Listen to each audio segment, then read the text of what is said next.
All right, fight fans. What's up, fight fans? Let's get this video started. Uh, we have a lot to talk about. We got a lot to break down here. We're gonna be taking a closer look at what I believe to be one of the best fighters in the game right now, in Naoya Inoue. Before we get all that started, where the war fights start, you know it. Round one. So, don't forget to hit that like button for me. Smash that like button and hit the interaction button, like the 100 and stuff, because it sends uh, a better interaction to the show. So don't forget to subscribe to the channel if you haven't already. So, like, without further ado, let's get right into this episode.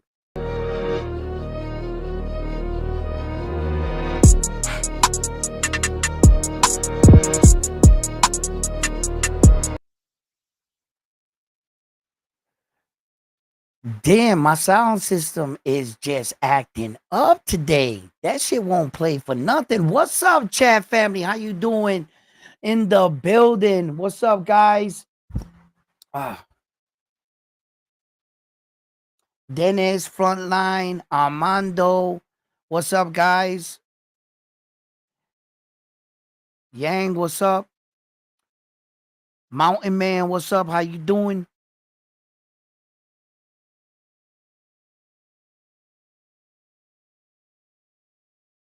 No way. No way. Say it ain't so. Now he's switching sides and he's saying Naoya. Yo, he's been a hater for so long. For so long.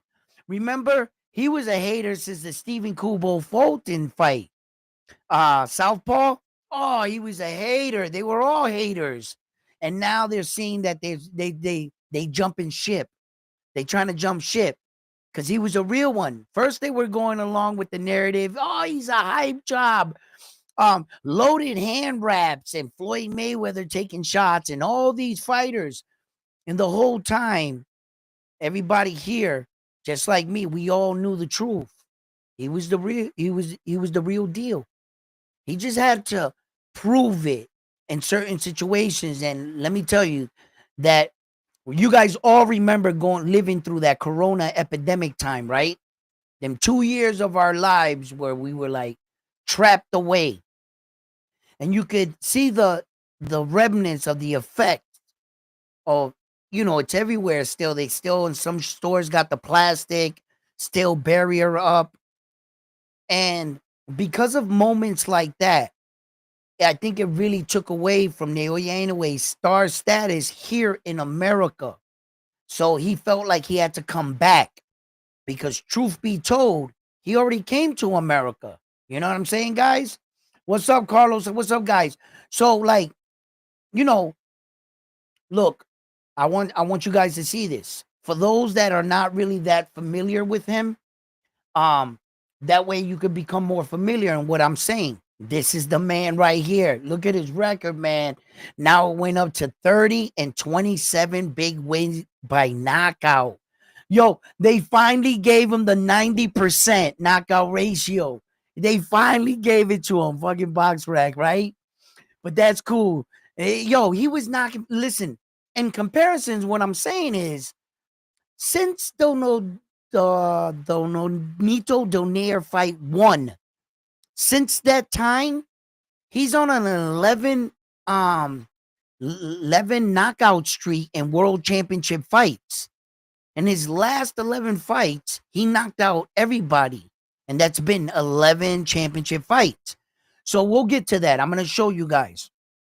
So anyway, did I break down his record? He's 32 years old. He's from Japan. He's an orthodox boxer. He's 5'5". He has a 67%, arm reach, sorry, a 90% knockout ratio, and round experience. He has 181 rounds experience. He started his career off in 2012. His name is Naoya the Monster Inoue. Okay, so this is, he really sets the bar when you got the young guys looking up, and when you come into the game as a young fighter, you dream of being like, the legends of your time. The whoever it was, the boxer that you were looking up to, typically is what you're gonna try to mirror or beat, right? So who's ever is looking up to a fighter such as Naoya Inoue coming up the rankings, there's no shortcuts in boxing. You might be able to get a phone call for 4 belts, 3 belts. You might think that's a shortcut, but no, that's an achievement. You still got it. No one can take that away from you. No matter how you get there, just get there. We didn't ask LeBron to win 6 straight rings. We didn't even say have three peats. Just get the 6 rings. That's it, right? Okay. And in that regards, there's no shortcut because you would have to get the same amount of belts or do the same amount of things he's doing. So in comparison on what I'm talking about, let's see what I'm talking about. His first 2 fights were 8-round fights. His next 2 were 10. Okay. It's easy right here. It says 10 round, 10 round, 8 round, 8 round, right? Okay. Now, since then, he stepped up to 12-round fights right here. This was his first 12-round fight, right? Okay. Now, when he fought Johnson, right? Okay, look. His first world title fight was right here.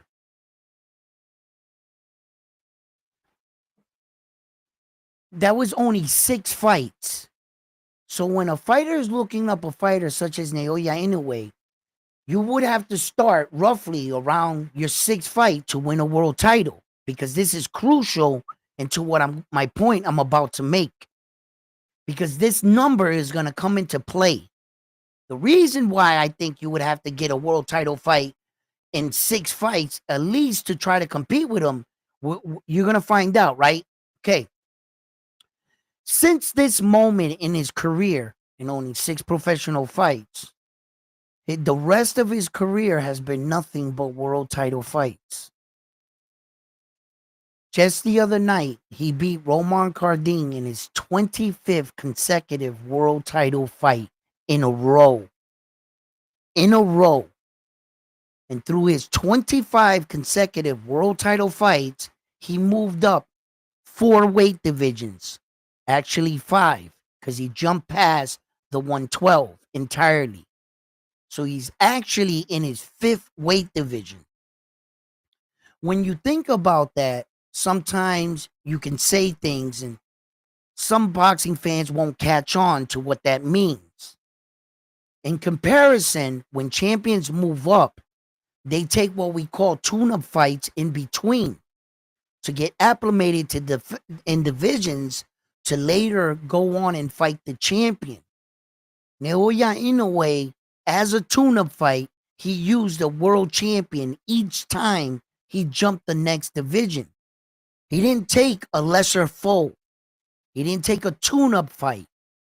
What he considered a tune-up fight was the best man in the division. That's what he wanted, and that's exactly what he did. He entered the World Series of Boxing and fought for the prestigious Ali Trophy. And in that tournament, he walked away with the 3 belts. He walked away with the trophy. He did what was asked of him to put himself in the next position to fight for another world title. He unified all 4 belts in 2 separate weight divisions.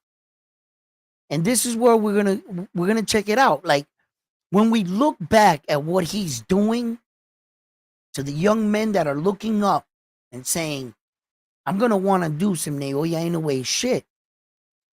Because so far, when it's all said and done, they're gonna look at what he did.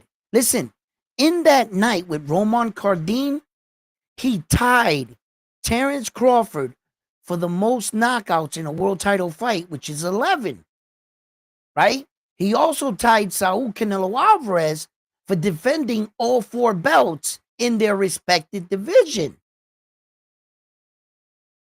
And he's also coming into his 25th consecutive world title fight. So on that night, Naoya Inoue set like 3 records in one fight. But yet they're saying he's not doing this remarkable stuff. Now they're going to say it's his competition. And we're going to get right into that. Here's the problem with what everyone else is saying. What they're saying, he's not fighting those guys.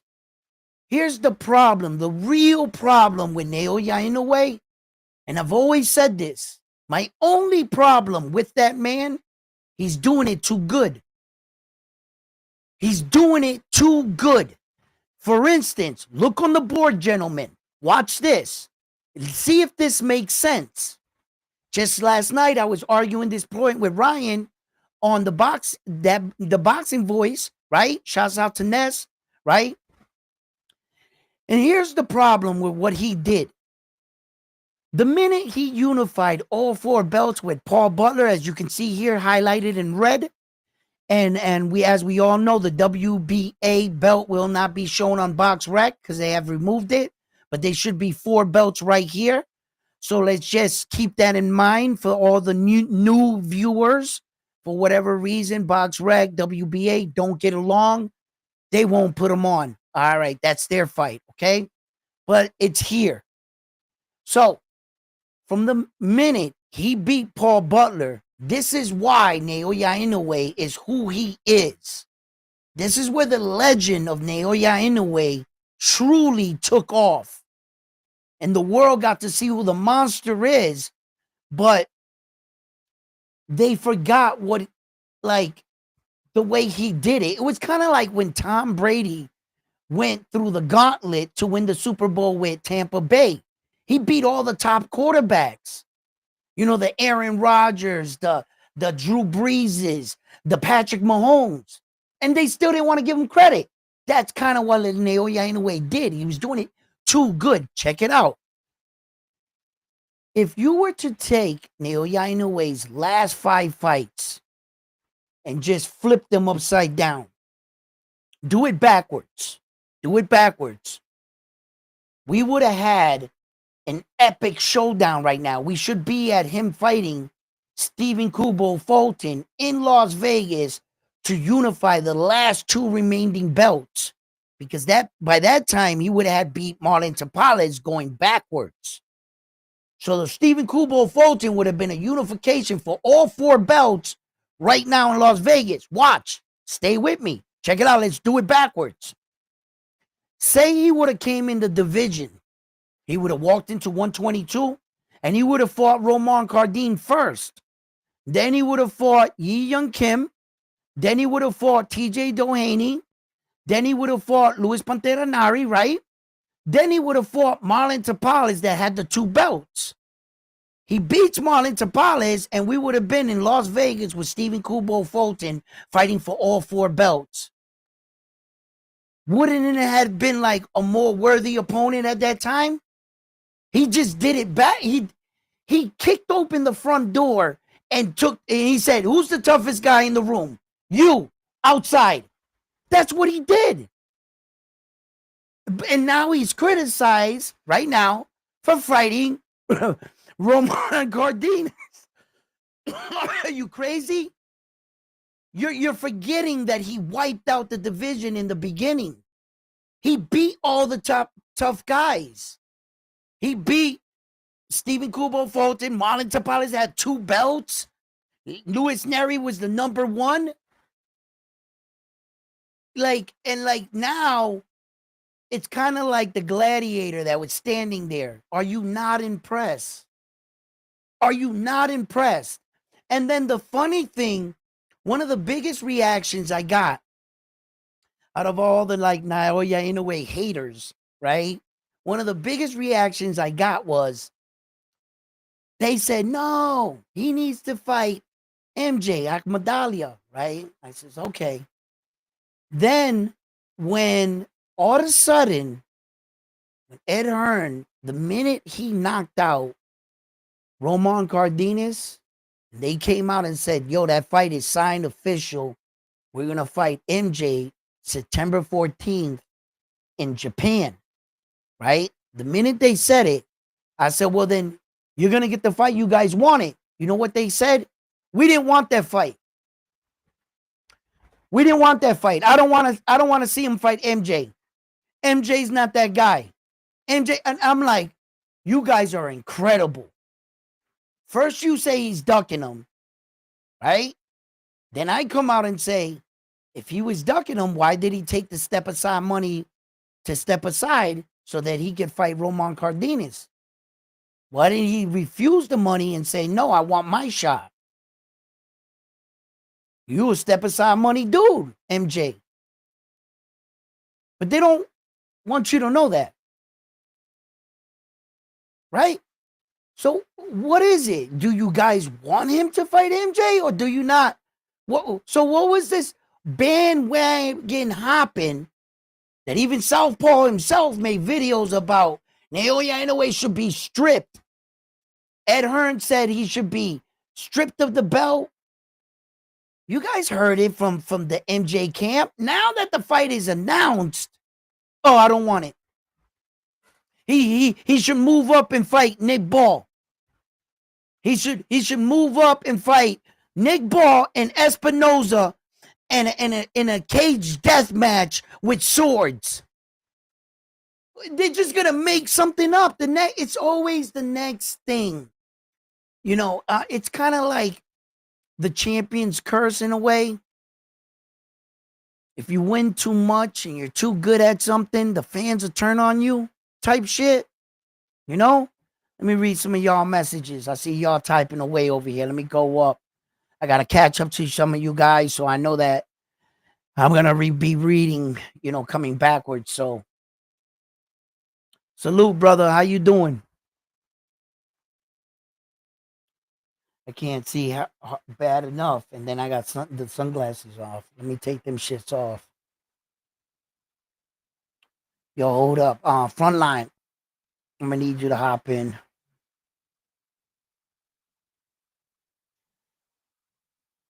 The cataracts is really acting up today.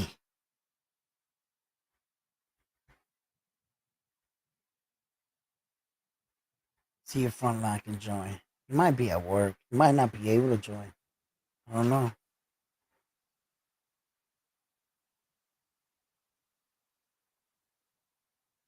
Another channel said that 122-pound only has MJ as a good fighter. Otherwise, it's a ghost town. I responded, yeah, because Naoya Inoue whooped everybody's ass. Yeah. I see where you're going with that. Here he is. My man. Daddy's here. Oh, stop it. Stop it. You had to throw that in there, huh? Now you're gonna stay down there in the corner in the little pantalla. All That's right. I'm used to being in timeout. Hey yo, read some of these super chats for me. What? Wait, who got super chat? You ain't got super chat. I'm sorry, just the chats, brother. The chats. Oh, I said because they are super to me. All the chats. Yeah. I got you. Where do you want me to start from? Start from uh You already read the Southpaw one. yeah, Uh, no. Go all the way up from Duran's John Tennis.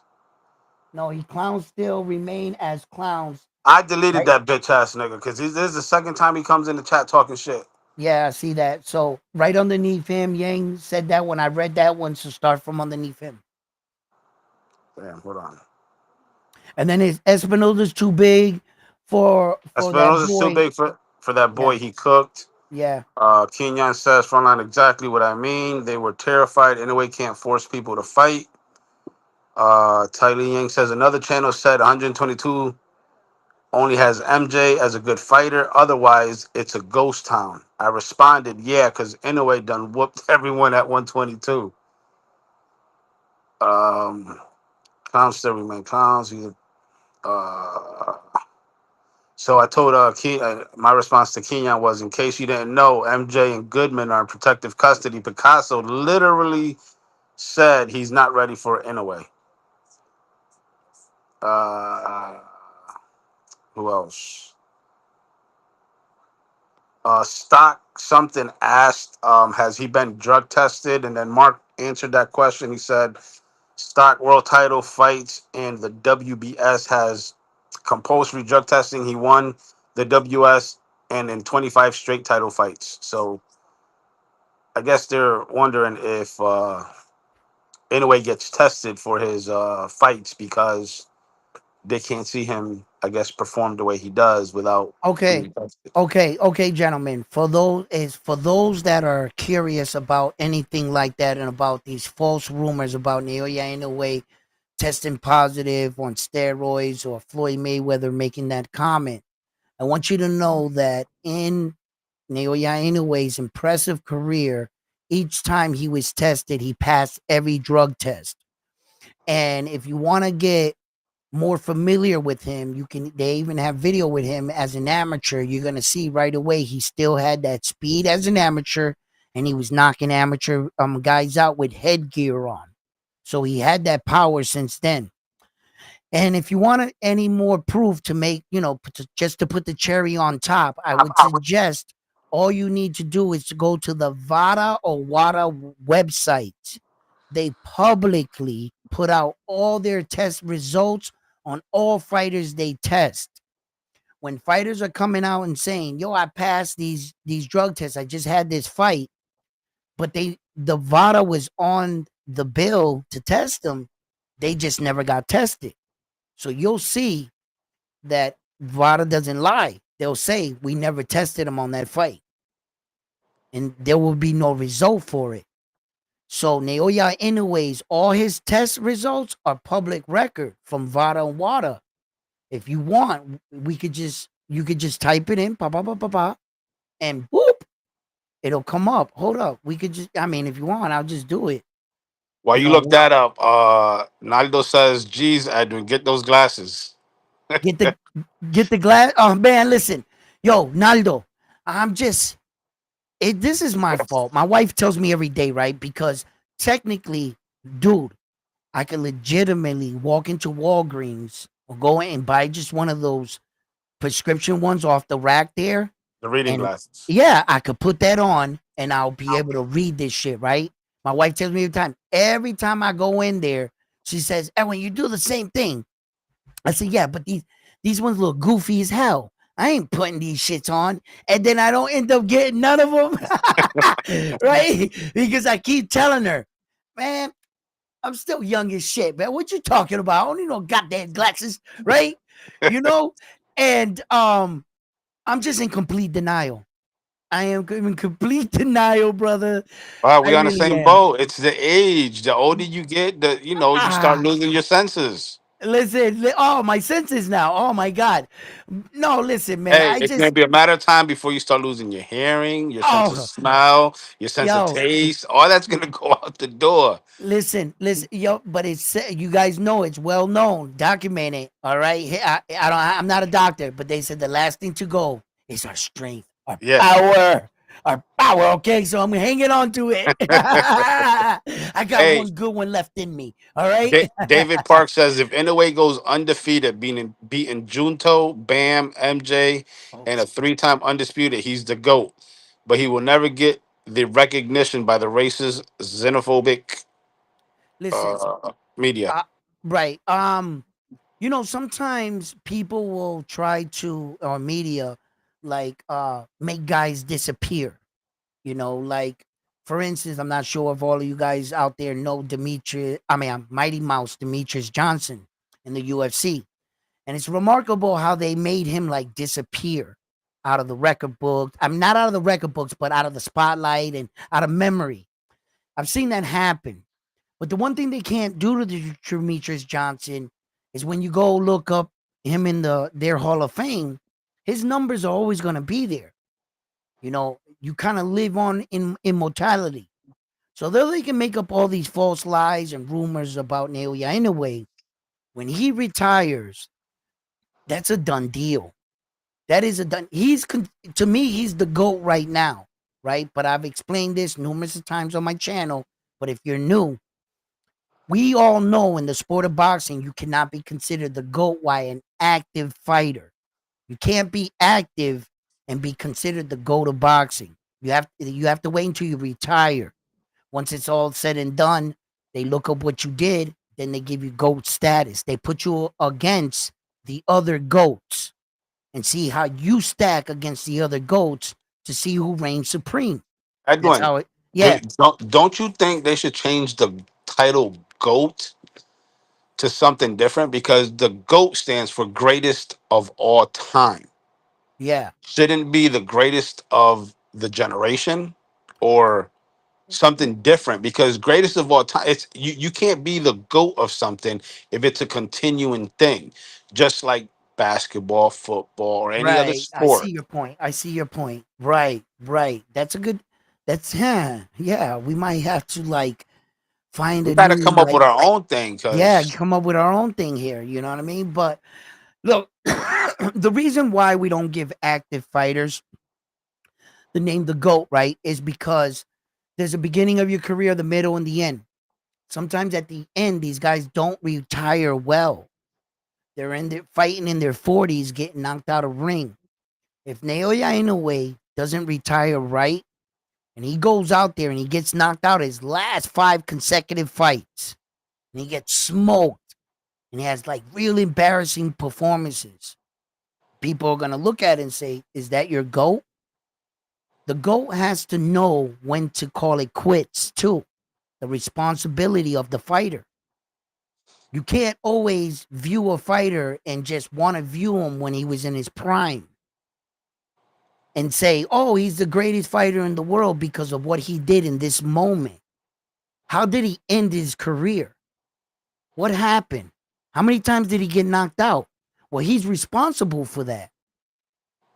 And that's why we don't give our fighters the GOAT status while active. Because, like, we're not a watered down sport like basketball, like football. They got 10 GOATs. They got like 9 active GOATs right now. yep. LeBron, Curry, fucking the list goes on. They're all GOATs. And their GOATs are watered down. It doesn't even really ring a bell you, anymore you, for me. you got to understand that those other sports too are team sports. They're not Yeah, individuals. yeah. And like, So yeah, no, our GOATs, you got to earn that. We're from the show exactly. me state. Yeah. Yeah, our GOATs are real GOATs. They're the real legends of the game. But I think that GOAT, like you said, it's something that is continuous. You Correct. know, it's continuous. So being the GOAT should be awarded not only by divisions in a way, because I feel that there's room for each division to have one, rightfully so. Why not?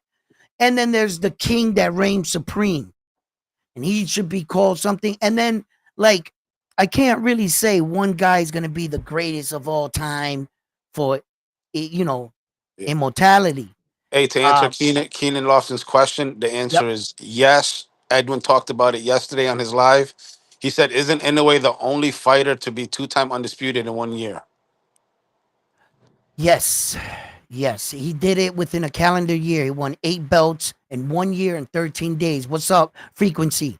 Um, yeah, he did some really remarkable stuff. And on like when you think about title runs, for instance, how long did it take Terrence Crawford to unify all 4 of his belts, his division, and 140, 147? Naoya Inoue unified. Look, let me put this in its perspective. This is what I'm trying to do. In the history of the super bantamweight division, there has never been an undisputed champion in that division. Meaning in Terrence Crawford's division, there's been a unified champion there before. You look at the archives, names are going to come up. Yep, he did it first. He did it. But, in that division, in the history of boxing, there has never been a undisputed champion in the super bantamweight division. In all of the years that boxing existed, no man was able to do that. It took Naoya Inoue 6 months to do it. 6 months. It took him to do what no man in history has ever done in that weight division. Out of all the great fighters that were there, no one. 6 months, bro.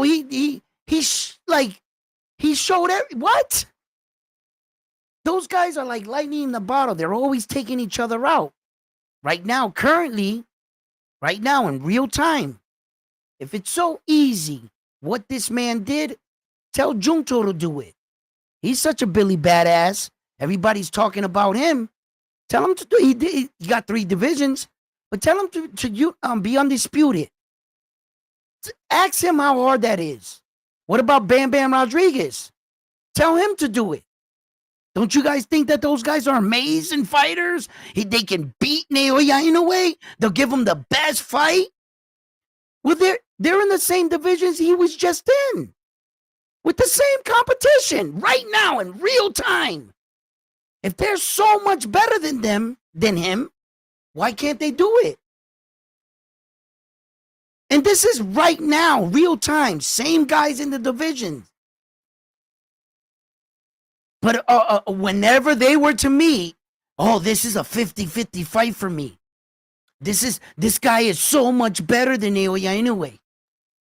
I'm like, really? Really?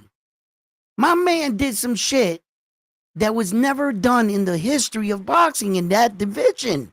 And it only took him 6 months to do it. Come on, man. You guys gotta give this guy his credit. Naoya Inoue is setting record 25 consecutive world title fights. He just defended all 4 belts in his division, right? What is it? 1, 2, 3, 4. He defended all 4 belts 4 times. He's not going out there giving a guy a shot at 1 belt. 4 times he gave one man an opportunity to change his stars. What kind of fighter is he? Everybody wants that fight with Naoya Inoue now, except the guys that are scared to lose. Your Sam Goodmans, your MJs, your Alan David Picassos. I mean, everybody's starting to really like respect him. But I know we'll get to breaking down the fight and what happened, and I got a lot to say about his performance. About Chase Naoya. just hit you with a 2-piece supporting the show from New York City. That's what's up, brother, with the 2. Hey. Yo, thank you for showing the support. Let me throw that up there. Throw on the love. He said you're getting him through his day at work. That's what's up. That's what's up. Flyer frequencies, Edwin. I hate to be the one to bring you this to the light, but in a way, only fights in Japan and Vegas, and it makes where the hell is it? And it makes the playing field a little different than normal. Okay. Uh, yo, Frequency, you are my man. You know what I'm saying? You're always welcome on the show, and I always love your comments and everything. But what you're saying in the fighting world really doesn't have no real stake. That's just noise, right? Because you could fight on the moon. It doesn't matter where you put the stage. The opponent's name and the guy in front of you doesn't change. Whether he's standing in Japan, New York, California, or Russia, the same ass whooping was going to happen. It's not like the crowd moves Naoya Inoue's fighting skill. And not one, it's like you say, he doesn't fight a lot in America. You act like by him coming from Japan to America, the roster, the faces all change. They all change into American fighters. How's that possible? They're the same guys in the division. I think what he probably, and I don't know, Flyer, if you're still in the chat and you want to correct me on this, but I think what he means by that is what we talked about yesterday. What? Where in Japan, you notice that the crowd is quiet and you don't feel the same energy that you do here in Vegas. So in Okay. Vegas, you get the oohs, the ahs, the in a way, let's go in a way, the let's go, Mexico. Yeah. And if you take it to New York, it'll be a totally different vibe compared to Vegas, compared to Japan. So Yeah. again, Yeah. could it be that? No, we said that, and I took that in an account yesterday and everything. But to tell you the truth, Naoya Inoue is not a rhythm fighter. He doesn't fight off rhythm, right? He doesn't fight off reaction. He never He said did. he just said, "Oh, I thought you knew, Edwin. Japan and Vegas are the only two places where stacking is legal." Tape. Ooh, let's talk about it. Okay, now he is right. He's right. He's right. Stacking is when you could put tape on skin rather than like New York City, that's against the law. You got to put gauze first, then tape.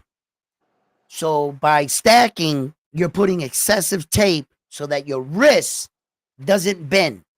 You don't Lies. put anything on your knuckles because that would be foolish. It seems like it would be a good idea, but that's like punching somebody in the face with rings on. What's going to happen to your hand? It's going to get busted up with the ring smacking back against your hand. So you don't never want to put actually something hard on your knuckles because when you hit him, it's going to smack back on your knuckles. What he's talking about, just to be clear for the fight fans that don't understand, stacking is when you put tape all the way here to here. You make like what they say, like a cast, and your hand doesn't move like that. So it's like, just like boom, it stays solid like that. Okay.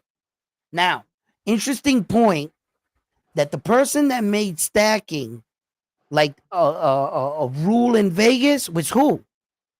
Floyd Mayweather. Floyd Mayweather only fought in Vegas because he could stack his hands. That's the only reason why Floyd, because of his hands were so brittle. Plus, you made the most money.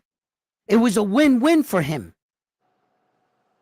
That's why Floyd fought nowhere else but Vegas. And before you criticize Naoya Inoue, Floyd Mayweather in his 50-0 prestigious career never fought outside the U.S. one time.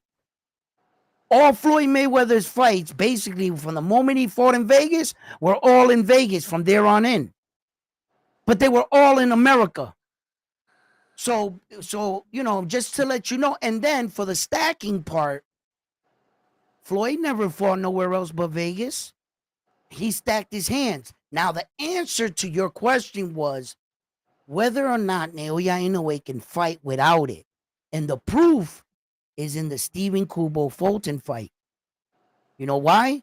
When Stephen Kubo Fulton's trainer and coach accused Naoya Inoue of stacking, Naoya Inoue invited him back to his room and he told them, "How would you like me to wrap my hands?" You do know that they wrapped Naoya Inoue's hands with gauze first. Stephen Kubo Fulton's trainer signed off on his wraps, on Naoya Inoue's wraps, with gauze first. The way you're saying he should do it. And look what he did to Stephen Kubo Fulton. So he proved to the world, don't try to say it's stacking. It's good for us fighters because for the guys that hit hard, it's good for men that hit hard to put tape first because they're constantly breaking their hands. The stacking doesn't give you extra power. If you could bang like that, you can, but it might stop you from breaking your hand. Yes. You understand? So, just to put it in its perspective, Naoya Inoue did wrap his hands in gauze first, just the way Stephen Kubo Fulton and them wanting him to wrap his hands.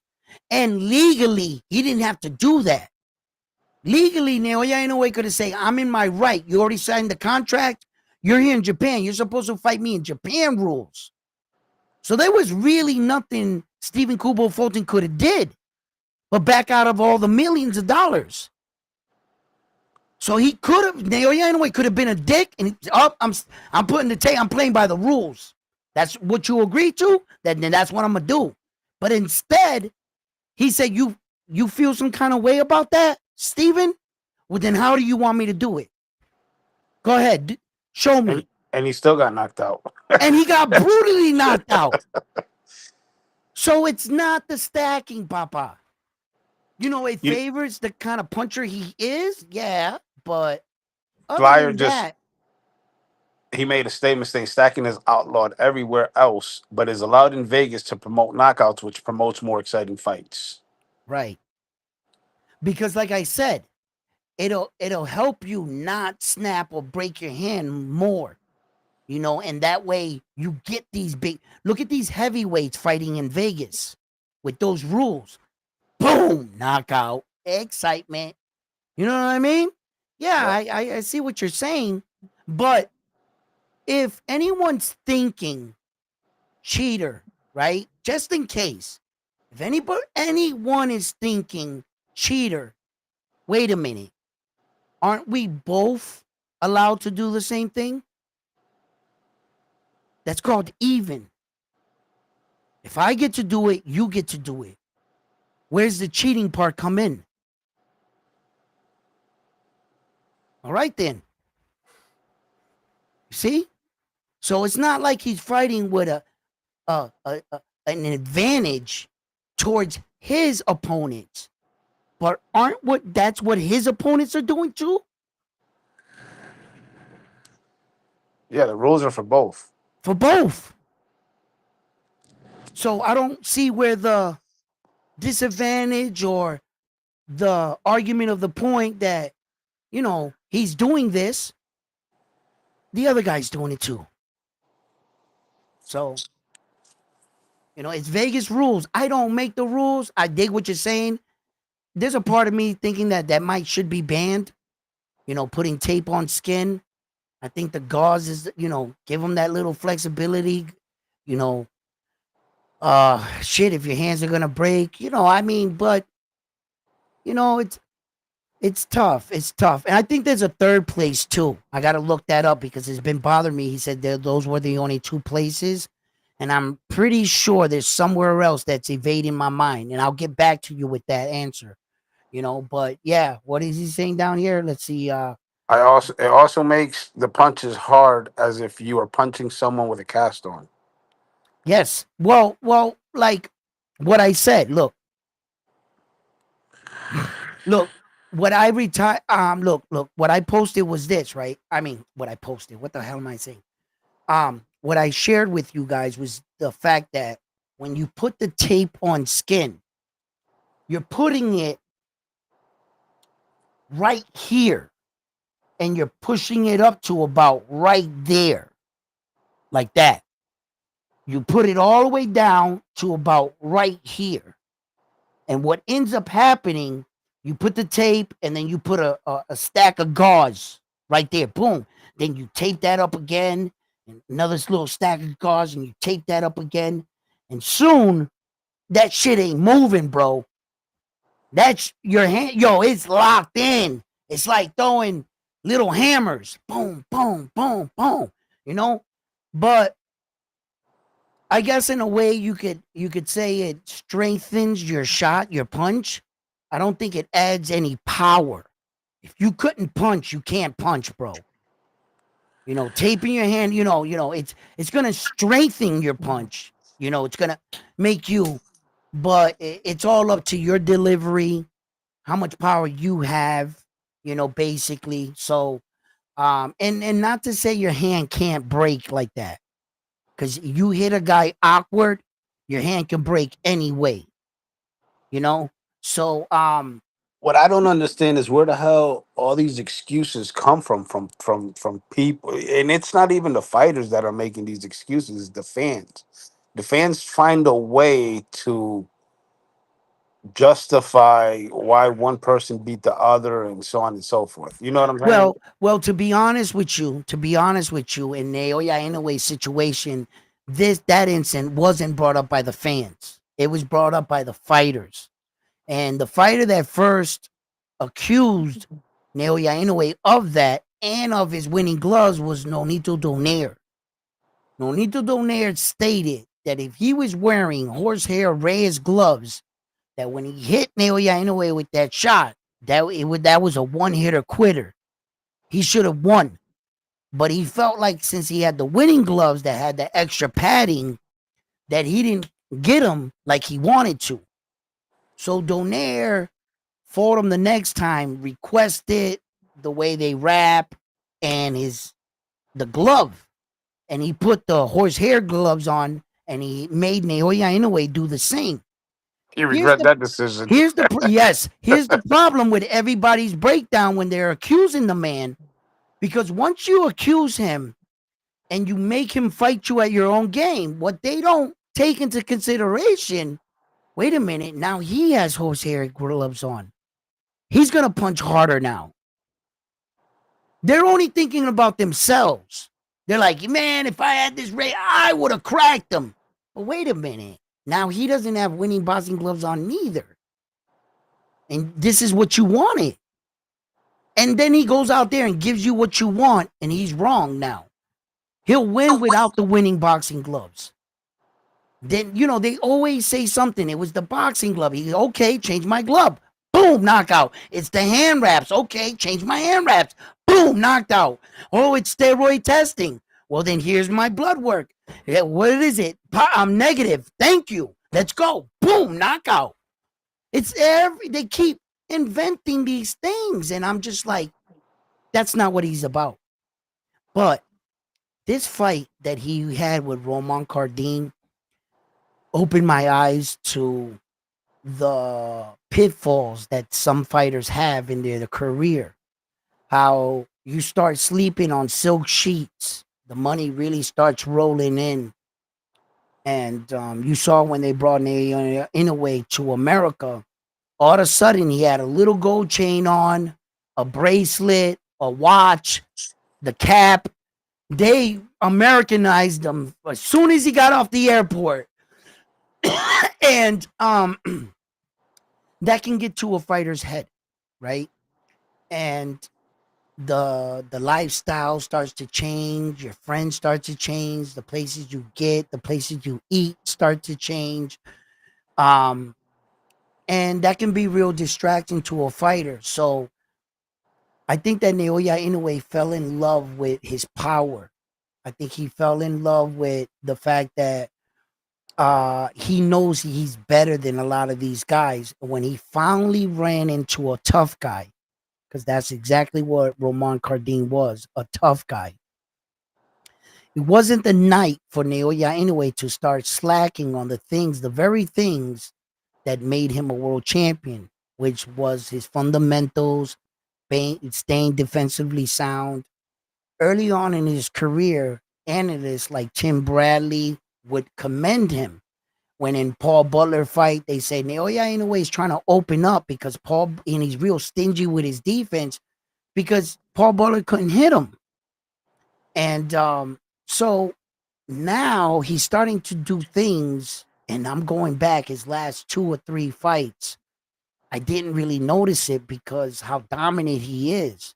When he started going into exchanges, even with TJ Doheny, that I went back, yo, his hands were dropping. He was punching from here, from the waist, rather than snapping like that when he was younger. It's not like this has been a flaw for him. It's like he thinks he's so good that sometimes stuff is not coming back his way. And I got to be honest with you.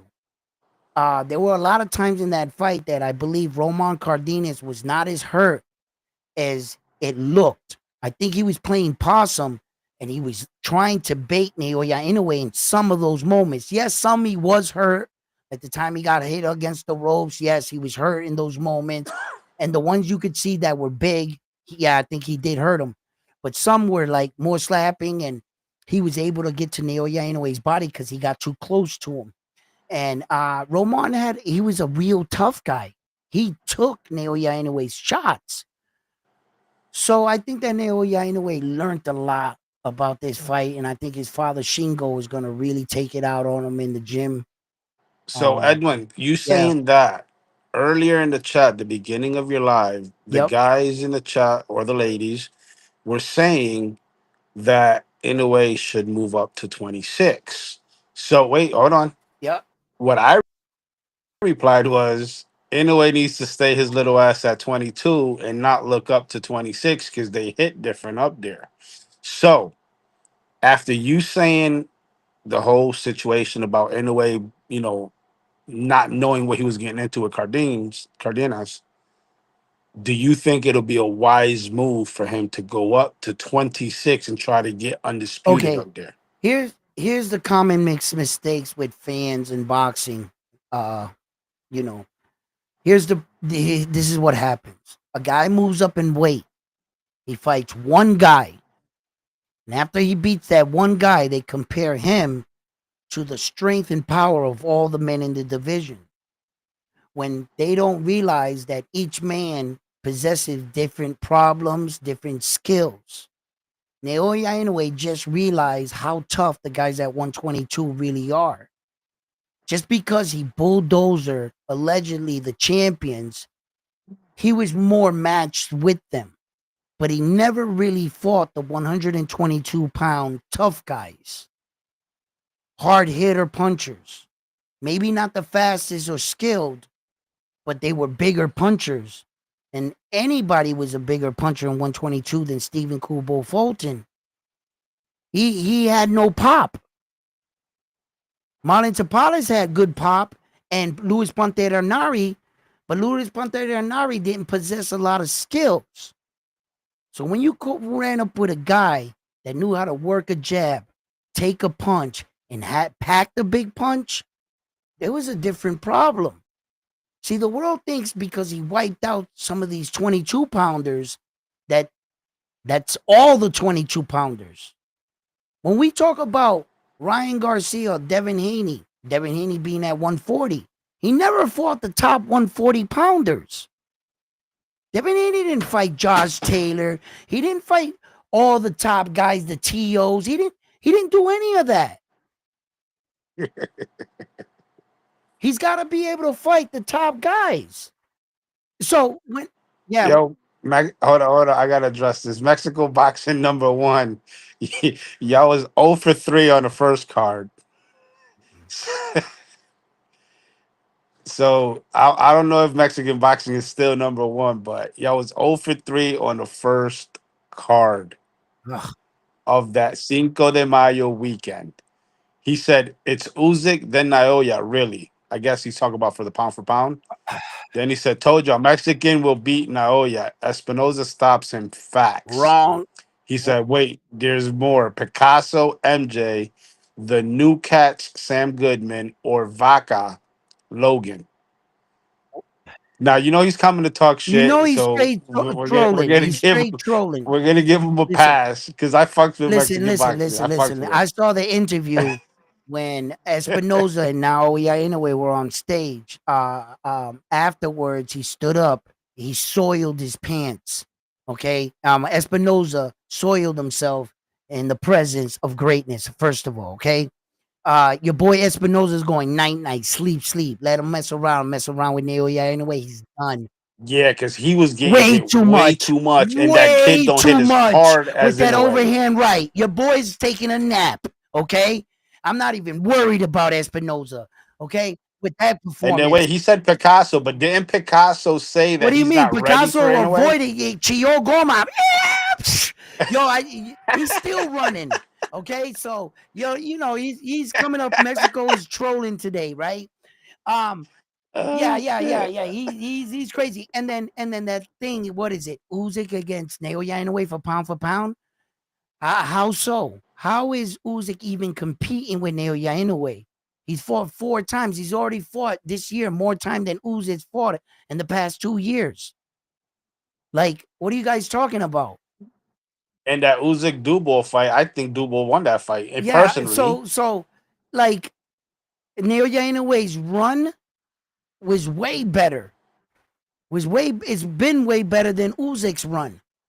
Way better. So, and Usyk fought one guy for 3 belts or 4, the ring too. So he fights one guy. yeah, Inoue beat him Right. individually. So how the hell are you going to say Usyk's even close to Naoya? There is no, that's only the casuals say, oh, Usyk, Naoya are there. But in reality, no, Naoya's number one. He reigns supreme alone. Just off activity. 4 times he put up 4 belts. Has Usyk ever defended all 4 belts? No.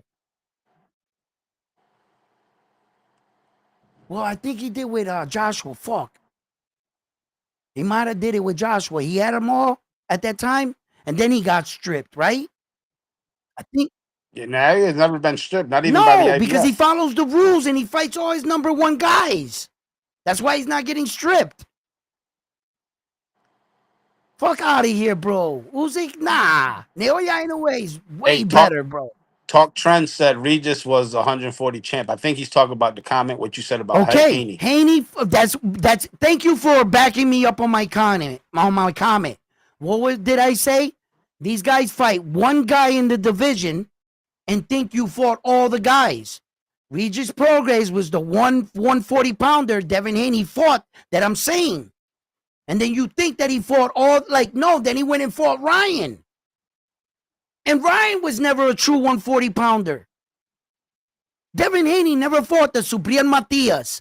He never fought the Ponce, The the Albert Puellos. Puellos, He didn't fight none the of them. He didn't fight fucking Gary Gary Antoine Antoine Russell. He didn't Russell. fight Josh Taylor. He didn't fight Jack Catterall. He fought no one but the 140 pounder.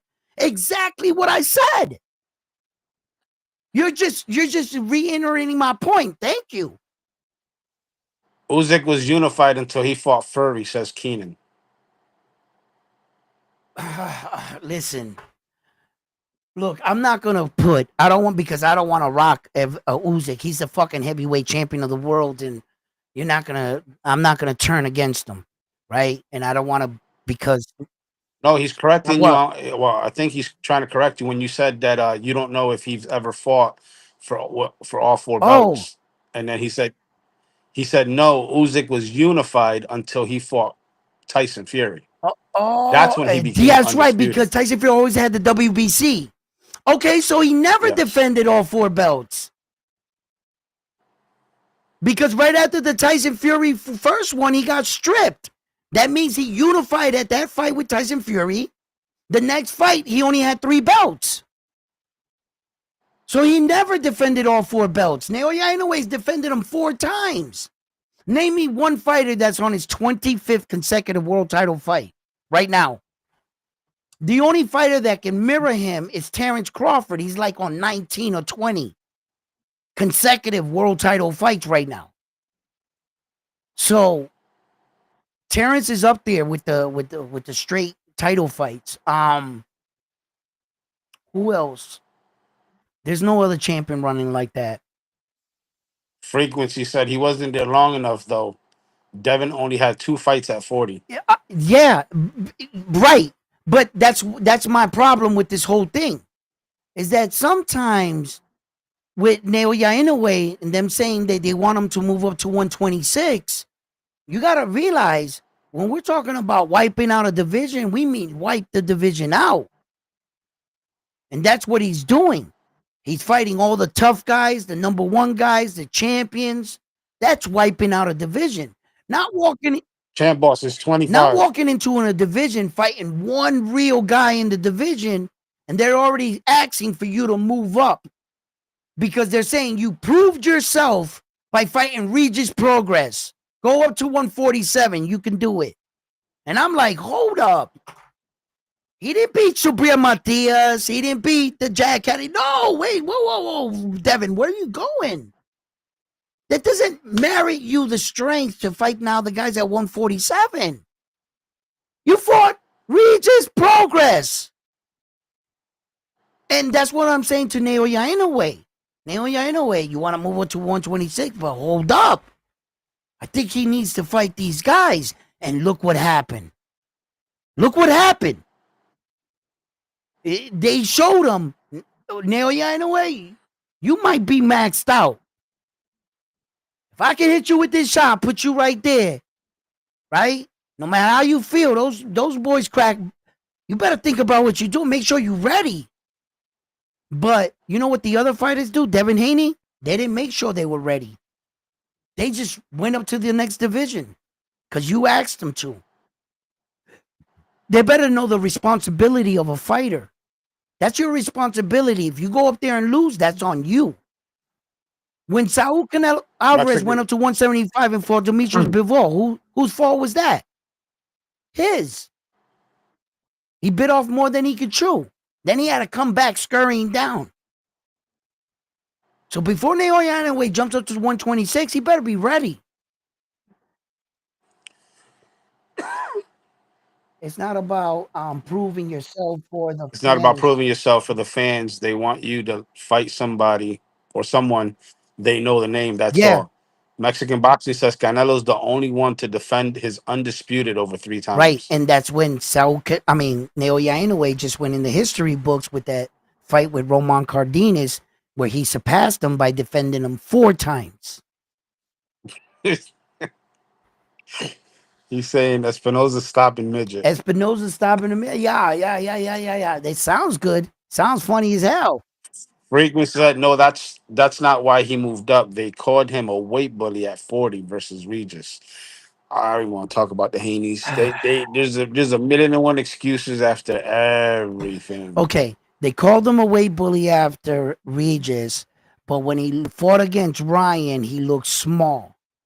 They no longer called him a weight bully after Ryan. They called Ryan a drug cheat, but that they admitted that Devin looked small for 140. All of a sudden, after looking small at 140 against Ryan, now all of a sudden he's a weight bully at 140. Who did he bully at 140? Regis Progress? Do you know how much Regis Progress weighed on the Nate they fought? You guys know what their weights were, how far apart they were? I think it was like 13 pounds or something, how far they were. But it's not like he didn't blow up neither, right? The problem is Regis Progress was a little dude, just a stocky dude anyway, but he was always little. When tall ass Josh Taylor whooped his ass and took his belt, it showed. But Devin Haney's a bit taller. But he didn't look big in there against Ryan, did he? Steroid ass out Ryan. Ryan came in like, Senator, I'm not on steroids. Senator. Big ass. I already told you how I feel about the whole weight bully thing. I don't consider anybody If you a make weight the weight, bully if they make yeah, the contracted that's weight. it. Um, what they come in, if there's no rehydration clause, who gives a fuck what they come in at? Yeah, You know what I'm yeah. saying? It's part of the contract. It's part of the rules. Now that being said, um, I don't think Haney's I don't personally don't like Haney, Yeah. but you got to give the dude credit where it's due. He's got good boxing skills. Obviously, became undisputed at 35, moved up to Mm-hmm. 40. He won against Regis Prograis, but it doesn't mean that you're the face. It Right, doesn't mean that you're the right. best. You still got shit to Yeah, prove to be right, considered the best or the right. face. Canelo, dude, he's been in the game how long? 20 years. Six, He's fought everybody 61 in the professional fights. dude. He's fought everybody and their mother. Granted, he's getting towards the end of his career, so yeah, he's gonna pick and choose who he fights. That's normal. You know what I'm saying? I mean, the man's been he's still young Yeah. though. What is he? 30, 35, I think. Yeah. 35? Yeah. 35, 36. Yeah. So it's time to hang it up for Yeah. him and let somebody else become quote unquote the next face of boxing. Yeah, sometimes for some of the he has 63 professional fights, Canelo Alvarez, and he's 34 years old. Okay, with 2 losses and 39 knockouts. Now, sometimes it's hard for some of these men being at the top for so long, sitting on the throne. It's hard to give it up, and say it's all over with, you know. Uh and I think that'll damage him for the future after boxing.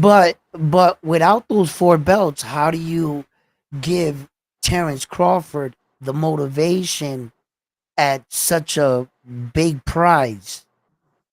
No, I get that, but where I'm getting at Oh crap. is, are you in trouble? No, my daughter's school bus just pulled off. Let me tell the the nurse. I don't know if they're gonna let her take her off the bus. I'm gonna have to go downstairs. Go ahead, do All your right, thing, yeah. bro. Hold on. Just take over for me. Talk. You got a big screen I now. I I All right. I read the chat. I read the chat. I agree with you, Champ Ross. If you can make the weight, you can make the weight. Stop the excuses. 100% facts.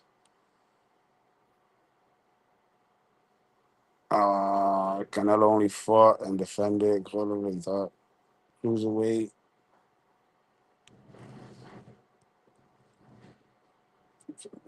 Hold on. Yeah, no, I agree. Now he's already done history in boxing. I think 22 is his limit. I mean, you jump up to 26, you got Ball up there, you got Angelo Leo. I mean, you got heavy hitters that I mean, he's already been dropped twice at 22. Neri dropped him, and then Caldenas dropped him. He goes up to 26. I'm not saying it's not possible, but anyways, in a whole lot of he's in a whole different category going up to 26. They hit different up there, and whoever wants to say 4 pounds is only 4 pounds, not in 4 pounds in boxing, makes a difference. That's why there's weight classes.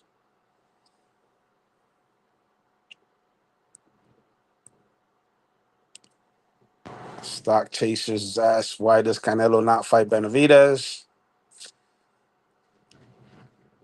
In in boxing, you'll never know.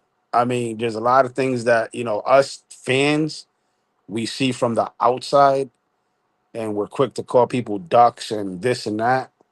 But on the back end, contract wise, there's reasons why fights don't happen. Um, Sometimes it's a money thing. Sometimes as stupid as it sounds, sometimes it's a location. They may not agree on the same location. It's behind the scene things that we don't see as fans, and people are quick to jump and pull the trigger and say, "Oh, so and so's a duck. This fight didn't happen because he ran off or he's scared." I mean, these guys are professional fighters. They're gonna get in with whoever they put in front of them. It's just the back end. Either promotional companies are getting greedy, or management team don't agree to certain rules, or whatever's written on the contract. There's a lot of speculation that go on behind the scenes that we don't know about, but we're quick to judge. What's the next fight for Berlanga? I want to see him versus Munguia. Next fight from Berlanga, in case y'all didn't know, is Hamas Shiraz, which is one of Turkey's fighters.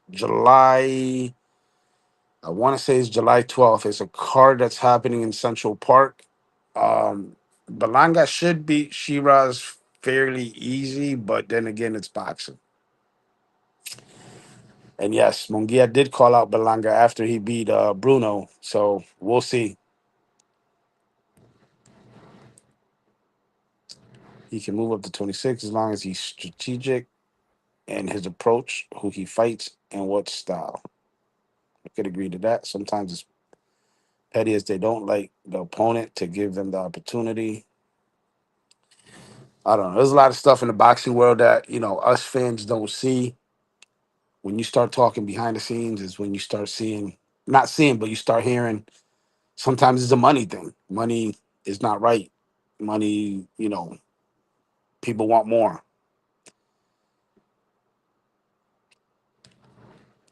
Stop it, Mexico boxing. Belanga's not getting stopped. Not against no damn Shiraz, and definitely not against Mongia. I'll put it to you like this: Belanga sweeps Mongia. He's gonna sweep Shiraz after Shiraz Mongia, and after Mongia, if your homeboy too Pacheco wants it, he's gonna get stopped too. That's a fact. If I was in a way, I would certify 122, two more fights with MJ and Nakatani. Meanwhile, these guys at 26 fight each other over next year for Undisputed. So we see Undisputed 122 versus 126 for all the marbles. Shiraz better than Berlanga.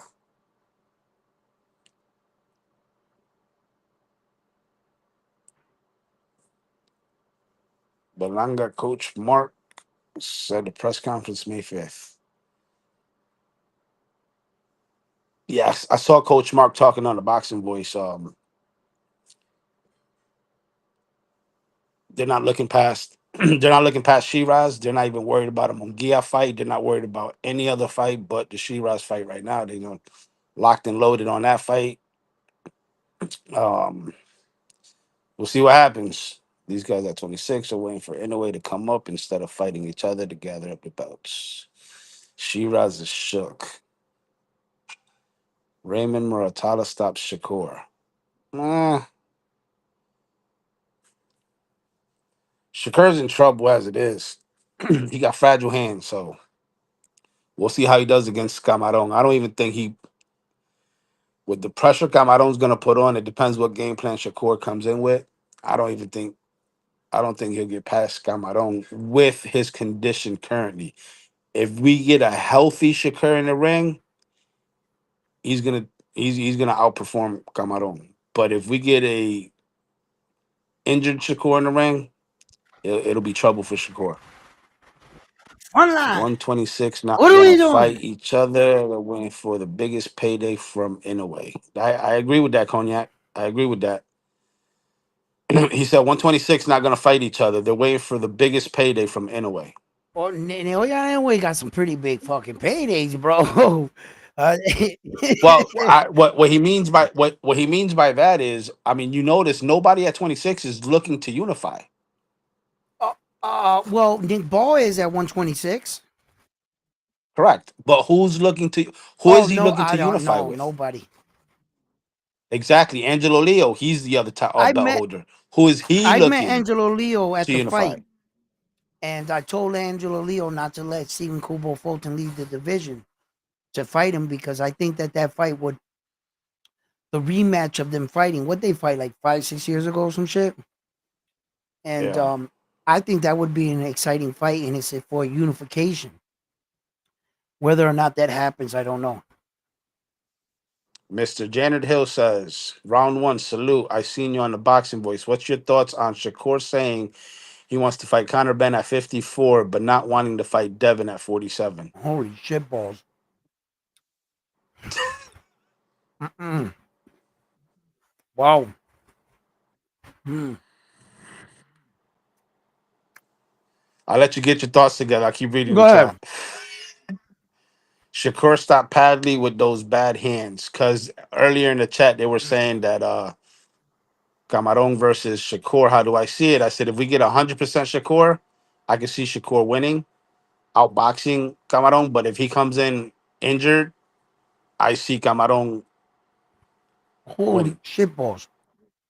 All right, so he's saying that he's gonna go move up from 135 pounds, one with To 54 to two, fight Ben. three, four weight divisions to 160, where Conor Ben fought last. That's four weight division jump. And then Does Shakur Stevenson think that he's Superman? Does he think that no human on planet Earth since boxing's been invented has done some dumb shit like that? Then, if the fight was to kick off, I'm pretty sure Conor Ben is not going to fight him at 160. He's going to come down some. He's not going to go down to 135. So he's probably going to go up to, my guess, would be 147, 154 is where they're going to try to shoot for. You're still only asking Conor Ben to come down one weight division. Let's say they said 154. That would be three weight divisions for Shakur. So Conor Ben cuts down one and he has to go up three. That would be there's no way, like, I don't think Shakur could pull that off. He can have all the skill you want in the world, but Conor Ben is a little fucking bulldog going forward. He does have a lot of pop. Well, he got pop. The kid got pop. Don't think Conor Ben can't crack. And with that relentless pressure, it shows. Even if you're a skilled boxer, he's gonna follow you around that ring. Shakur, I don't think he can move up three weight divisions and look like Shakur. I'm not sure if he could do that. no. And they hit different up there. He's gonna hit somebody in the face and he's gonna shatter his hands. And it's different bone structure. No. It's different all the way around. That ain't happening. No. Mm-mm. Nancy says Shiraz doesn't know what he's getting himself into. Can't wait. She's talking about the Shiraz versus Belanga.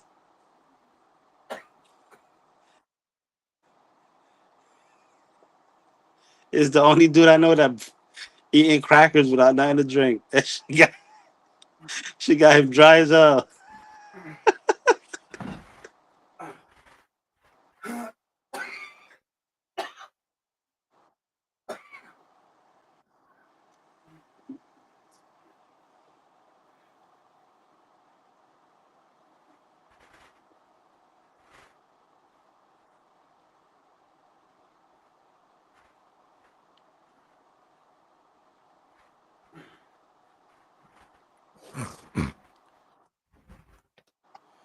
Tony, I disagree with your statement. He said, I Fuck. think people are thinking too much with weight. You know, these boxers starve and sweat themselves just to be in their class. Their natural weight is like 20 pounds over. Here's the difference between being 20 pounds over your quote unquote weight class versus your walk around weight. When you're in your walk around weight, you're not training, you're not doing anything. That's just your walk around weight. When you go into your weight class, you're at your optimum, like you're at your peak.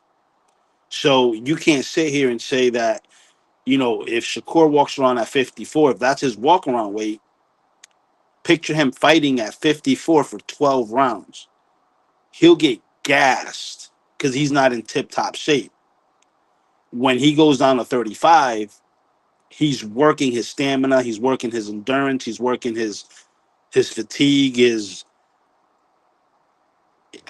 working every part of his body out to get to the tip top shape to be able to outlast a fighter in that weight division. So if he fights at 54, which is, let's just say, his walk around weight, he's not in any shape. He's just walking around with all that weight on him because that's his natural Right. walk around weight. And then you got Conor Ben, like, he just fought at 160, lowering down. He's gonna feel a lot faster. And I'm not sure that Shakur Stevenson should try anything like that. I understand that Shakur's chasing the bag.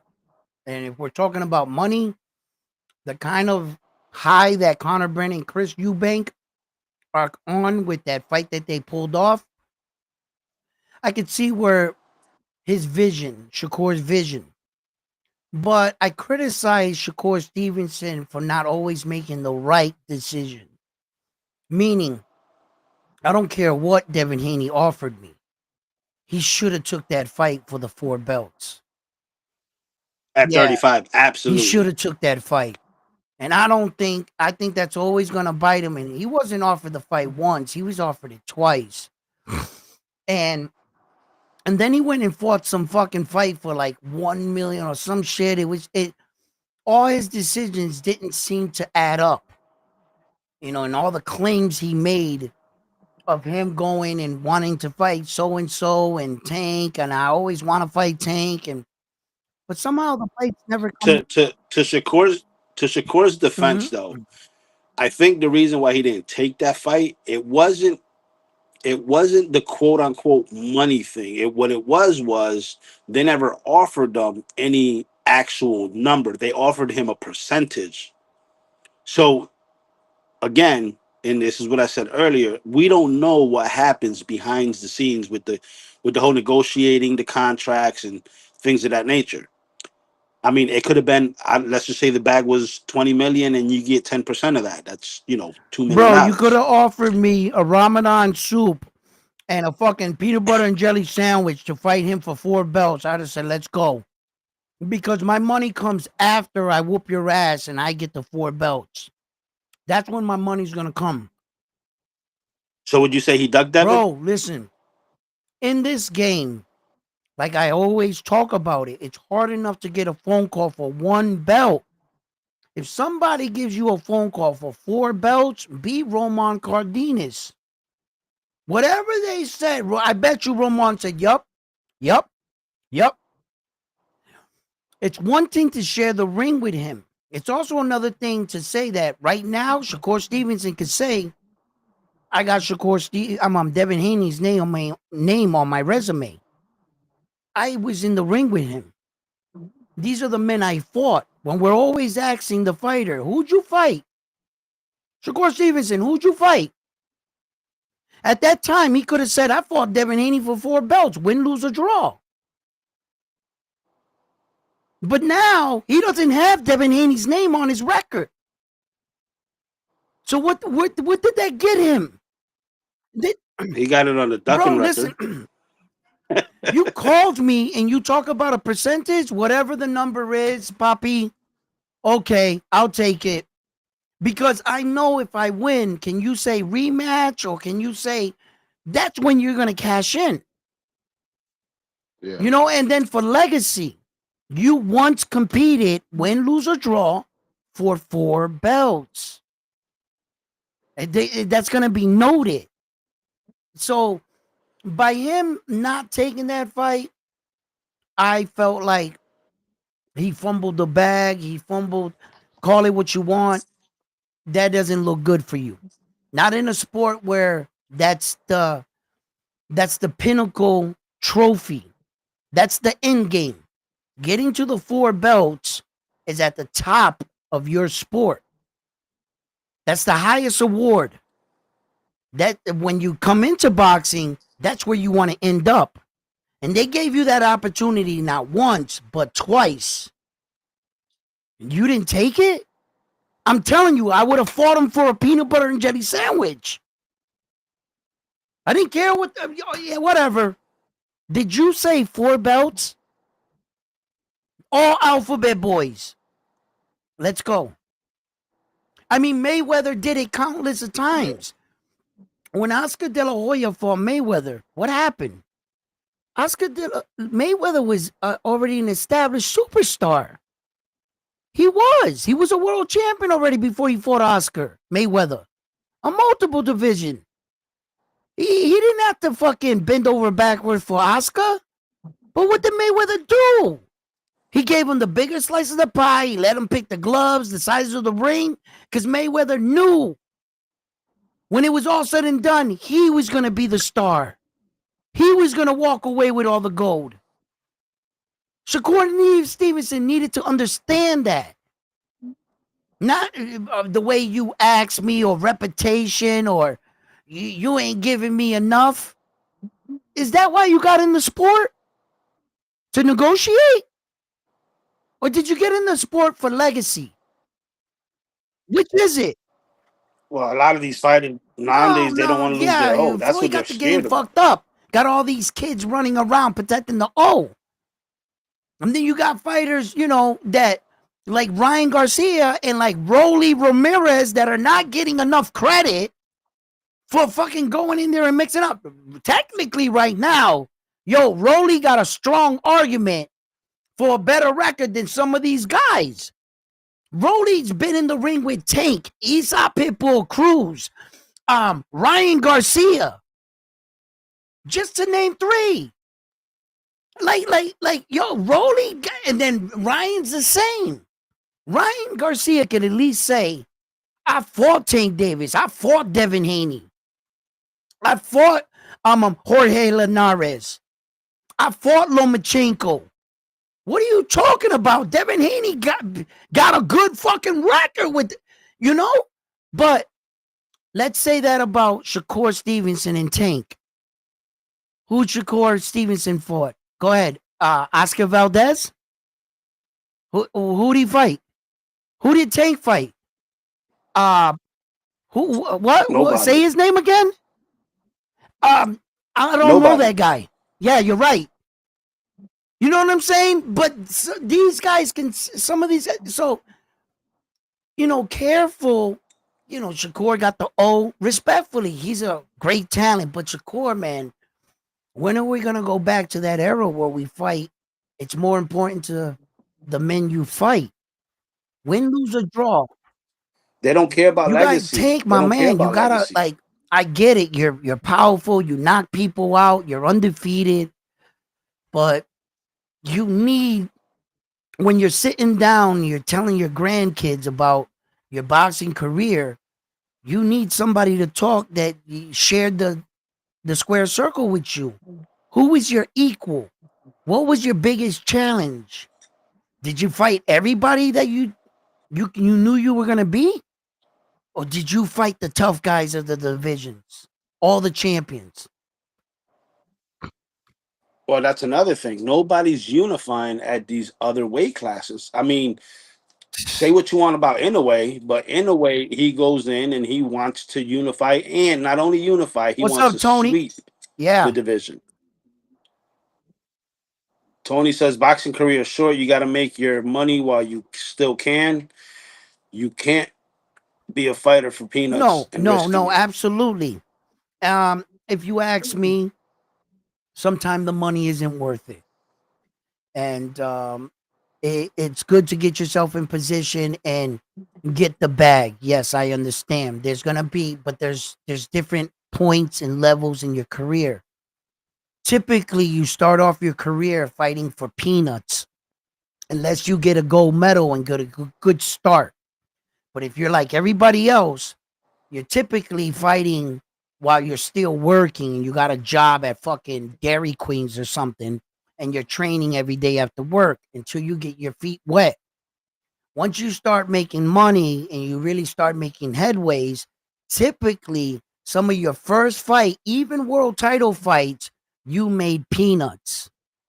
It's remarkable how many world champions became world champion fighting on that night for like $100,000, sometimes less, winning a world championship. So as you start to um, move your way up, even having the belts, it's not like respect comes right away on your next fight. You're in the money. No, your next fight, you could be the champion, and all you've made was 300,000. Your next fight, you make 600,000. You're still the champion. You got 2 title defenses by this time. You start unifying. You start moving up through divisions. All of a sudden, your purse starts going up. Now you're at the height of your career. And what it took you to get there, let's just think. If you worked into boxing at the age of 20, by the age of 30, that's 10 years. How many times are you fighting a year? Your career is very short in boxing, where you could still be at the pinnacle. You better hope that you made yourself the kind of boxer that when you get to this point in your career, you can call your own shots. Or you go, or are Canelo you going did to it. be like the rest of the guys, which there are very few that are elite fighters? Canelo gets to do it. Usyk, Naoya Inoue, Tank Davis, so to speak, Terrence Crawford. That's only 5 fighters I need. Out of the 25,000 fighters in the world registered, that's only 5 fighters that can do that. That's a 1% category. And if you don't get to that 1%, your entire career, they're going to pick your fight. Okay? So it's, look, man, boxing short lived.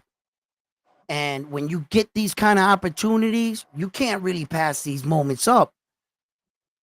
And if you make yourself fortunate enough where you start fighting in the millions, then guys are going to avoid other guys because look what it took to get here. And all of a sudden, now that I'm at the top of the mountain, you guys want me to fight Terrence Crawford, Naoya Inoue, Usyk, or you know what I mean? The fucking killers. No, I'm not doing that. I'm going to go fight Josh Padley. You know what I'm saying? I'm going to go fight fucking Lee Young Kim on some shit. Because, look, a lot of these guys get to the cliff at the top, they look down. Oh shit, I'm still standing here.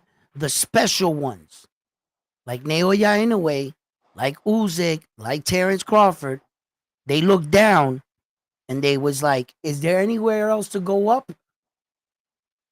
Because I'm not impressed. I'm looking for more. And those guys, and Naoya Inoue, he showed that in it. I had to admit, man, For him to get cracked like that, bro, and to get in front of Roman Cardin's face like that, to get right back into it like that was impressive. That was pretty impressive. That would shy away most fighters. Getting hit and knowing he got dropped, he would be more defensive, but a little bit more timid. You know, not Naoya Inoue, bro. Yo, that didn't slow him down not one bit. He didn't second guess himself not once. That's It yo, it was actually made him fucking more aggressive, impressive, bro. but it made him more aggressive, but at the Yeah, same time but more yeah, cautious. he made the adjustments.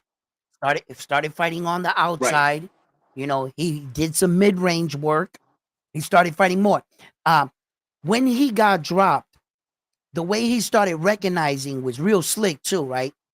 He put 1-2 punch together.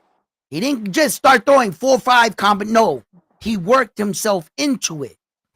He set back, pop pop. He found his range, pop pop.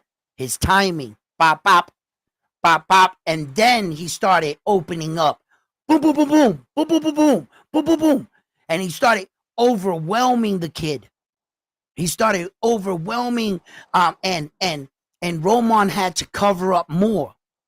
You know, see, because Roman, see, he took the defensive shell as an offense, and kind of doing like that Mike Tyson peekaboo shit.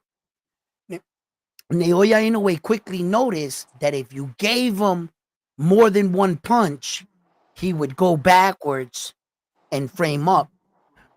When Naoya Inoue got hit with that shot, you know what I liked about him though, man? Though, you know, I can't see this from my seat, but when I went back and I watched it, right? Because I'm from my seat, I'm screaming, Naoya, step away from him. Like, don't go too close. When Naoya had him on the rope, I was like, back up, back up, back up, right? But on watching the video, Naoya Inoue was watching him like a hawk. If he even flinched like this, he was like a cat. He was like, you know what I mean? He was real. That's what I like about Naoya Inoue. When he was throwing his punches, he was thinking about him throwing something back. He was getting his punches ball, but he was always anticipating on him throwing.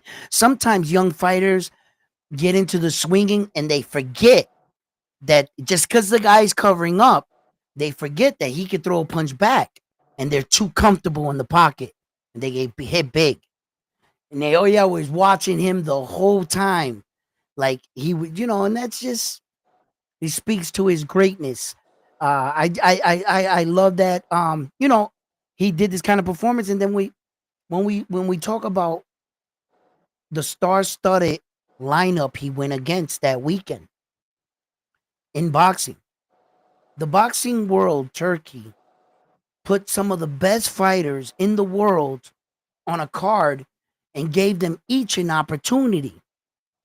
He put Ryan Garcia, Devin Haney, and Teofimo Lopez and Saul Canelo Alvarez and Mark Bacoli up on two separate cards to fight for the best fight of that week.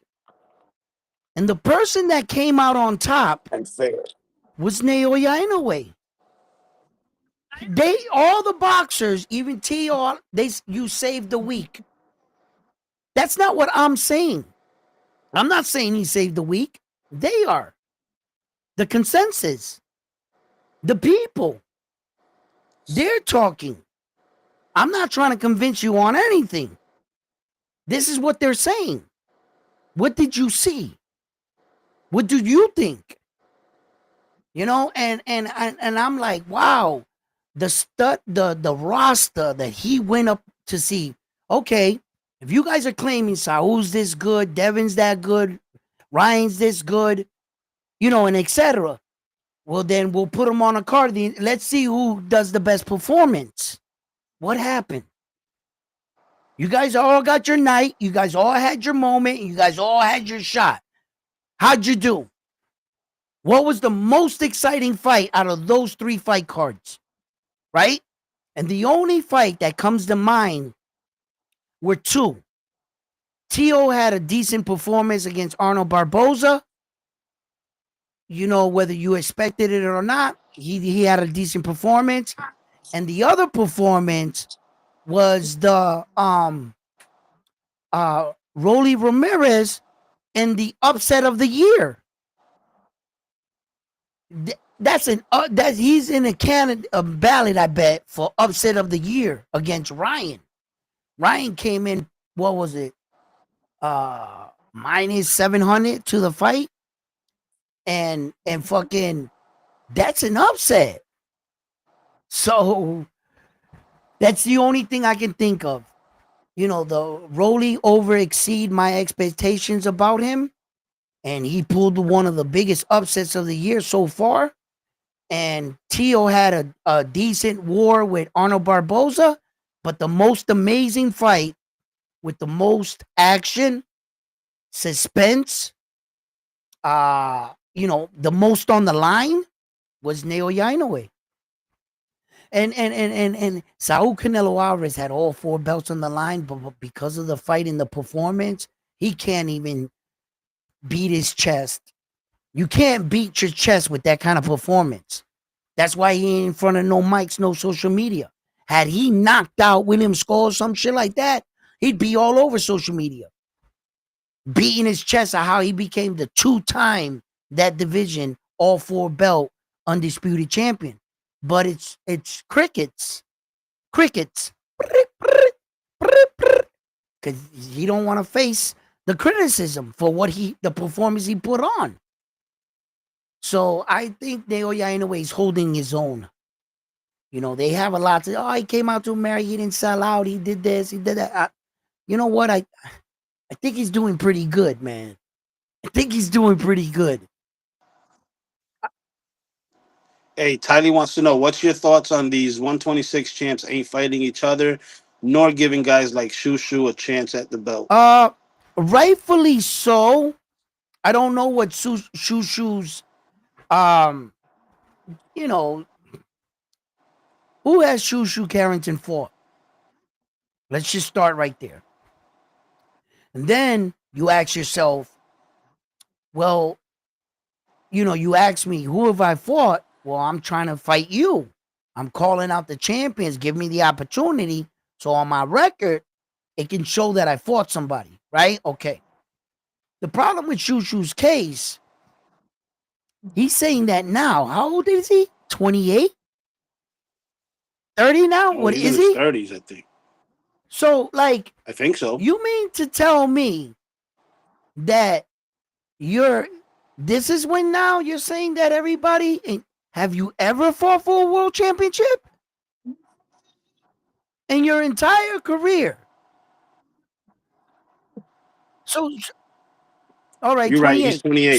So Bruce, my man, you're saying that the top guys are avoiding you? Well, I just think that you haven't put yourself in the correct situation and you haven't fought the top middle guys in your division. At 126, have you fought any let me see, at 126 and 126, who's let's see, would have been a great fight. Let me see here. Shout out Polo Buck. He says salute. Shout out What's up, to bud? you. Bang Bang said round 1 just made the argument for the Inoue versus Cardenas for fight of the year candidate. It probably would be a good candidate too. Let's see. It's gonna be right there next to the Conor Ben Chris Eubank fight of the year candidate. Yeah, but wasn't that at a catch weight? It doesn't matter. No. They're not judging the weight, they're judging the fight. The performance. And in actuality, each of their skills were a level 4 or 5 at best. The event itself, I rated it as an 8. For the kind of like that. Where that Naoya Inoue's fight, the skill level was much higher, and the event itself was pretty good. I'm not counting the people in attendance. I'm just counting the people that did show up and the atmosphere, how it was electric. And then, people probably watched it at home and said, shit, I should have been there. So the next time Naoya Inoue comes out, let's see how he does again. Let's remember that technically, by a large American public, they actually think that's the first time he ever came to America. You know what I'm saying? So it's basically his debut. It's his debut that he headlined the card. Yes. That he no, I'll take that back. Sorry. He headlined the Jason Maloney card. He was the main event in that fight, I think. Was he? Or did he share the spotlight? I gotta go look that up. So, but it's basically to a lot of American fans. So he did that. Let's see how he does on his next fight. And, but when the next time he comes to America, rumors are saying he's going back to Japan to fight MJ. And that's going to be a fight out there that he's going to take. So, yeah. Edwin, I'm gonna jump back in the chat. I'm gonna take care All of some right. stuff. Yeah, go ahead, brother. Yep. Yeah, so look, guys, there's a lot of cool fights for Naoya Inoue, but I'm gonna listen to Bob Arum. That's what I'm gonna do. I'm gonna listen to Bob Arum.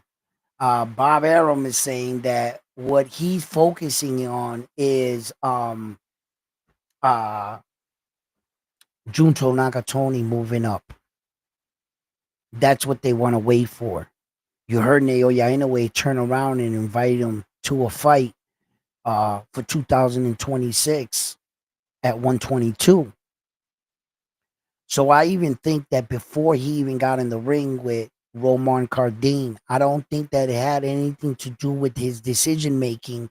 Meaning, he hadn't fought Roman Cardin yet when he challenged Junto, and it wasn't going to be at no 126, and he ain't going down. So I think this whole time Naoya Inoue had already planned to stay at 122 for that Junto fight. I feel that he rather make sure that in his country, he's the best fighter, undoubtedly. He doesn't want you to speculate or to think, well, he never fought him, so we'll never know. No, he's gonna make it well known. And he's gonna fight Junto for the status because he lives on that side of the world. He doesn't live on this side. And if you asked him what's more important to you, fighting in the US again or proving you're the best fighter in your country, I think he's going to go that way. So it leads me to believe that just because he got knocked down, that now all of a sudden fans will come and say, well, now he's going to stay at 122 because he got dropped. No. You could tell by his movement and what he was doing leading up to that fight that in the award ceremony in Japan, he turned around and challenged Junto. He already had plans of staying here at 122. He just didn't want to discourage the fans by not announcing that he wasn't going to go anytime soon. I think he'll go up there roughly around 34 or 33 years old. He's going to make his shot at 126. Although Naoya Inoue's dream is to unify all four belts at 126, in order to be called a 5-division world champion, all he really needs is one belt. Once he gets one belt, whether or not he unifies all four, he gets credit for the division. That will be 5 weight divisions. So, remarkable feat. I think so for a man coming down, starting his career at 108. Yeah, that's some pretty impressive shit right there. So, yeah. That's what I honestly think he might do. He might go that way. I think that he's looking for that Junto fight rather than the Nick Ball fight, rather than the Espinoza fight, rather than, rematching with Stephen Kubo Fulton, which I don't think Stephen Kubo Fulton is going to be in the division any longer. He might fight Oshasi. I'm not sure what he's going to do. And as far as Shakur Steven with this Edgar Berlanga thing, and I believe Shakur Stevenson issued out an apology tweet this morning to Edgar, letting him know, look, man, I overexpress myself with my frustration and everything towards other people, not geared towards you, Edgar, but it came out wrong. So I guess Edgar and him are, like burying the hatchet right now as we speak. But it's going to be interesting to see what direction Shakur Stevens to take if the Williams Cepeda is true and they get this all, because it seems like people's feelings got hurt, you know, because Edgar got the main event slot over Shakur. I guess a lot of people got like, no, but look, and I want you to guys know this right now. This is where I stand with this. And this is where I stand. As far as accomplishments and what have you done in the sport, Shakur did way more than Edgar Berlanga. So if we were viewing it like that, Shakur should get the number one, the main event slot. If we were viewing it like that, yes. But I said that boxing is the kind of sport is what have you done for me lately sport. It's kind of sport boxing is. Where that Shakur Stevenson hasn't fought any star or pound for pound fighters of late. He hasn't fought any world champion or a pound for pound, where that Edgar Berlanga is coming off not his last fight, but the fight before that. He's fought Saul Canelo Alvarez. Many might think that Canelo Alvarez beat him all 12 rounds, but his face told a different story, Saul's face. And then on top of that, you can say that Edgar Berlanga fought for all the belts, and he fought, well, the 3 belts at the time, I guess. And then he fought a pound for pound fighter in Saul Canelo Alvarez. So when we ask these guys to fight the best, fighting the best, Edgar Berlanga fought and took a chance against Saul. Now he's being rewarded for it. He's being rewarded for it so much and so that Shakur can say that he's the more decorated out of the both. But that one Saul Canelo Alvarez name on Edgar Berlanga's, even as a loss, just to say he shared the ring with him, that's on his record. Just that one name, Saul, is better than any fighter Shakur's ever fought. By far. So now it goes back to Berlanga. It tips back to Berlanga's side. And I laugh, right?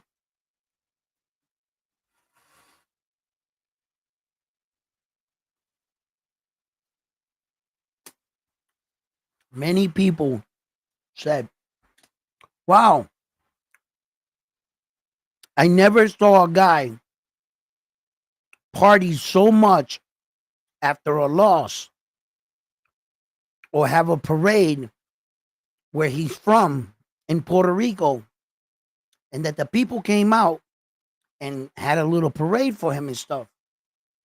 I never seen a guy party so much and he didn't even win 1 round. And I say, wow, man, that sucks to be you then. If your people walk out on you or abandon you when you lose, and that sucks to be you and your people then, I guess.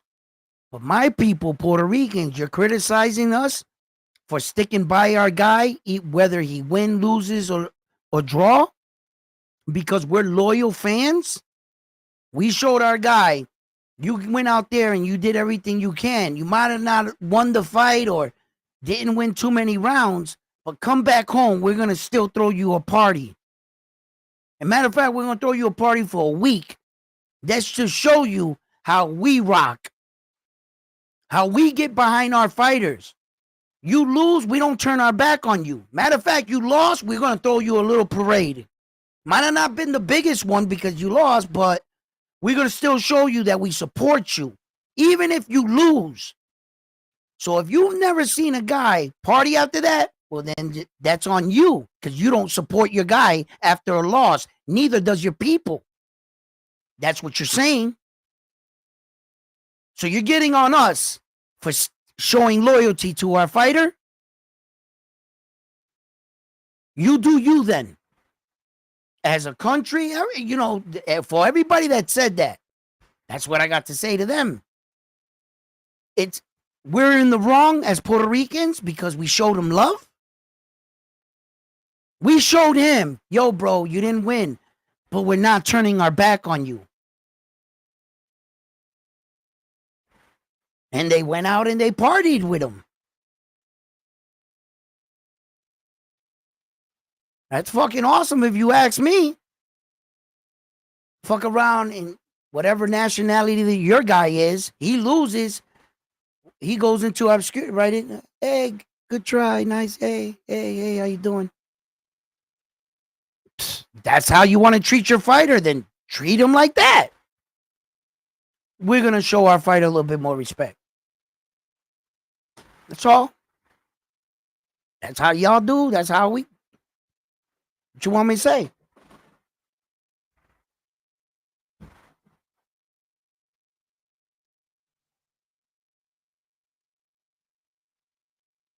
Yeah. Well, he walked into that one. That parade thing that Berlanga had nothing to do with it. He was just walked into it and it kind of like showed him like, but he still partied with a whole bunch of Puerto Ricans for the entire week, bro. You know, that situation, that was like a parade that was going on and people thought it was a parade, so he ran with it, I guess. But the other ones was all just us just riding the motorcycles with him in packs.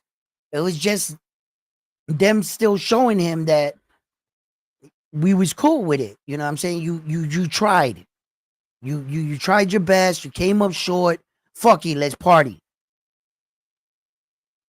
You know what I'm saying? And motherfuckers showed him love everywhere he went. And I was like, what's wrong with that? I mean, some people took it like, man, this motherfucker partying like he act like he won the fight. Nah, it's not. We all know he lost. Well, how did you get that out of that? The man was just thankful that he was part of a fucking big fight in history. All the belts were on the line, and he was part of that.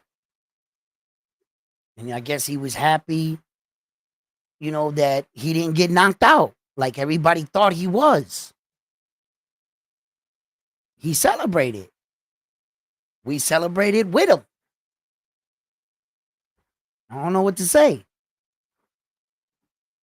You know, Martin Piccoli went out there and got knocked out with 3 days' notice.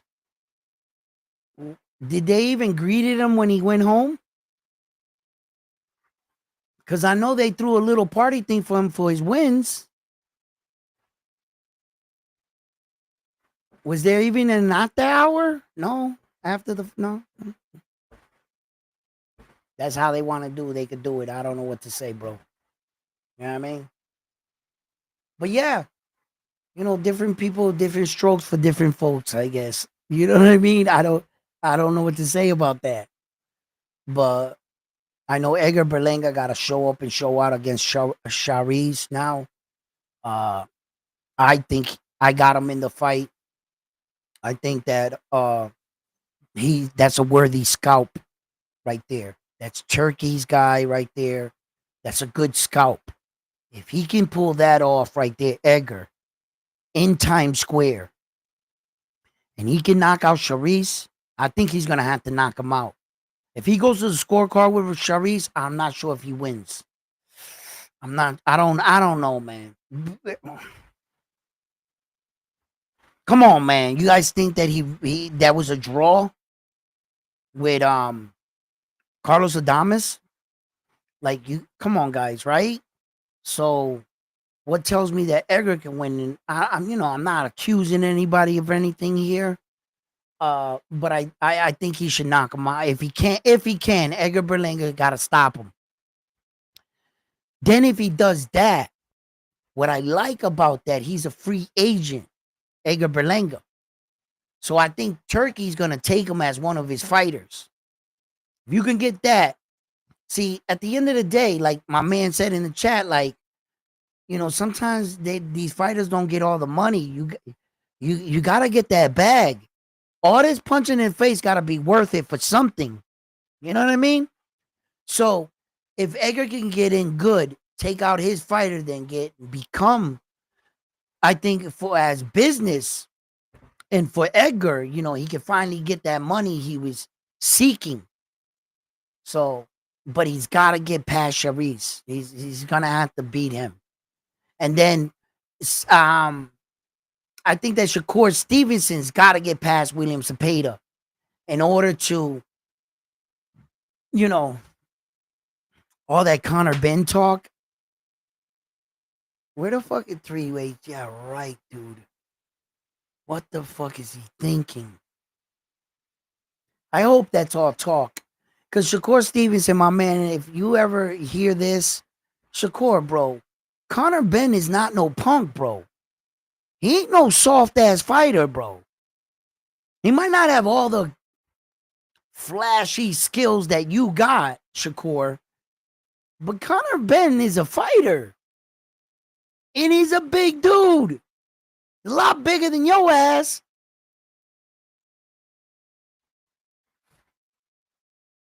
Shakur, I don't know what you're doing.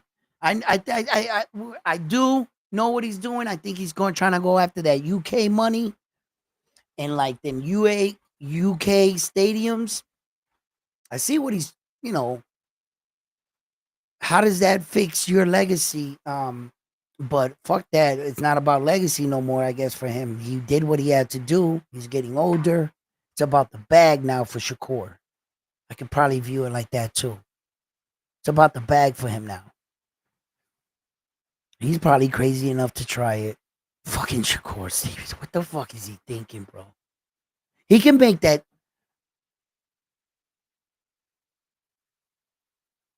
He can make that same kind of money in 2 fights with the Conor Ben. He might not be able to match it. Well, no.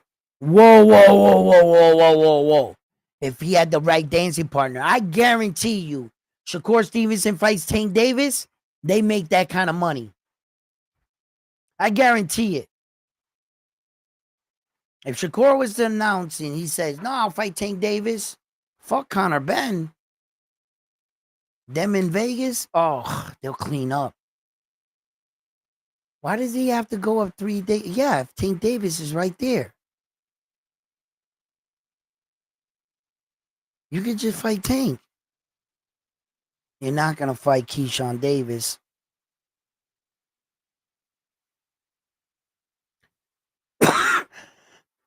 What the fuck is Loma doing with this belt? Who the hell they just said that they announced was going to fight for Loma's belt? Interim? Morataya, right? Raymond Morataya is going to fight that Russian dude for a vacant IBF interim. And if Lomachenko, what was it? If Lomachenko doesn't like give the IBF some notification of what he's gonna do with the belt, they're gonna strip Lomachenko and upgrade whoever wins out of Morataya and the Russian dude. So Tank ain't fighting that, and that's not appealing anyway. But the Tank and Shakur fight's appealing. You know what I mean? Definitely appealing. Also to be expected in Puerto Rico, not being born on the island, that's a big deal. I'm telling you, it's the reality of it. Yeah, not being born on the island is a big deal. It is. I'm Puerto Rican, and I can tell you that. No matter where I go on Puerto Rico when I was a kid, no matter where I went, and at the time I was coming from Massachusetts, right? So I got out here. I don't know. I was a little bit older at this time. It was one of the last times I was out. No, the last time I was out there, I was with my wife, actually. But as a kid, like in a teenager and shit like that, when I was out there, I would say to them, I'm from Boston. They would say, oh, New York Rican, back to me. I said, no, not from New York. I'm from Boston. Oh, New York Rican. According to the people in Puerto Rico, every person from America is a New York Rican. You can come from Texas, but it doesn't matter where. And to describe you, you're a New York Rican. I guess the first places they went to was New York or something. And I found that funny. But the fact that I wasn't born there, there are a lot of proud, like native people, and this happens with this is not just in my culture, it's in every culture. Um, if you're not born in China and you were born in America and you go back to China as an American Chinese, especially if you don't speak Chinese and you're just talking, oh, they don't like that shit. Them Chinese people will look at you like you ain't one of us type shit. They do. Haiti does it. Every nationality does exactly this. Yeah. So it's better when you're born and raised. Well, at least you have to be born in the country for the people to like deem you worthy of being their champion. A lot of fighters were scrutinized. Look at Oscar De La Hoya was never considered Mexico's champion. Like never in his career. And he was a Mexican fighter. Ryan Garcia is revered the same way. A lot of Mexican fighters are cut off from being able to claim to be the greatest Mexican champion because the qualifications to them are, were you born here first? Let's start right there. And there's a lot of great Mexican champions that were Mexican American. And they're not getting that status from their people. You were not born here, son. So, yeah, that happens in every freaking that particular thing happens there. So for fighters like Edgar Berlanga, that's always going to come into the equation. So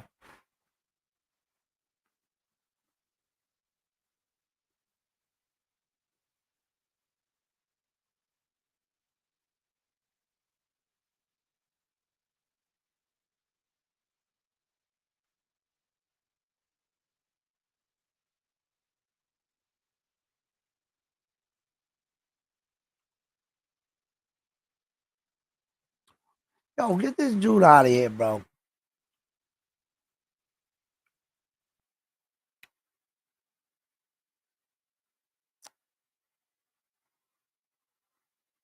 Get him out of here.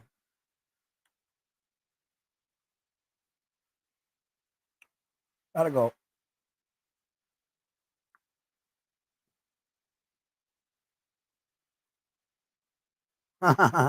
Yeah, get him out of here. Sick people in the world, always trolling, huh?